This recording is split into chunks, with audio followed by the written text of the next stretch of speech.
So now that we have confirmation of a couple of Canelo's sparring partners not named Jerron Boots Ennis, one of them being 6 foot 75-inch reach slick southpaw Darrell Valsaint, it's going to be real interesting to see just how disciplined Terence Crawford can be against Canelo Alvarez on September 13th. And the reason I say that is because, as it's already been pointed out time and time again, the ambidextrous Crawford is vulnerable to the straight right hand when he's fighting from his southpaw stance. There's plenty of film with him being caught by that punch, with his last fight against Israel Madrimov being the most recent catalyst. Now, because Madrimov's right hand is more of an offensive lead right than it is a counter punch, it makes sense why the variable decreases when we focus on the right hand being one of Canelo's money punches, whether that's a straight or overhand right. Here's the thing that I believe many are overlooking or at least neglecting when it comes to each Madrimov and Canelo's arsenals. Each of them has an explosive left hook, a left hook that Madrimov was consistent at attempting when facing Crawford but struggled to execute the way he wanted to. He could not get any steam on that punch no matter how much he tried. Crawford was on a mission to take that away from him, and that's more than likely why Madrimov's right hand had so much success during that bout, which would make one assume that Canelo will also have a hard time landing the left hook on Bud. Here's the difference between the two though. Yes, Madrimov is very unorthodox and he's excessive with his feints, to where Canelo's more pedestrian with his approach, However, the difference is Madrimov is a front runner.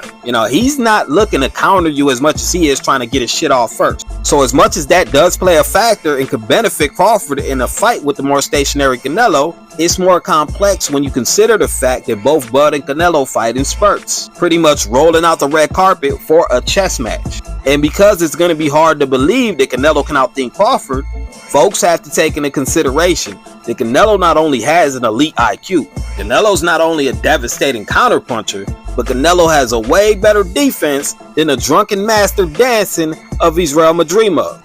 And the one thing Canelo does that Madrimov doesn't really scholar in is setting up those traps. It's no secret that Canelo Alvarez is one of the best when it comes to setting traps. Now make no mistake about it, Bud is also elite when it comes to setting traps, but Bud is better on the fly in real time, almost as if he's winging it on autopilot. That's why he's the best during exchanges. That's actually what makes Crawford special, because you won't find many, you will rarely find any who can do that then and now. The fact still remains though that Canelo's traps are a lot more calculated. He utilizes his IQ in favor of his power. Add that in with the fact that unlike Madrimov, Canelo can and will establish his jab in order to set up shots.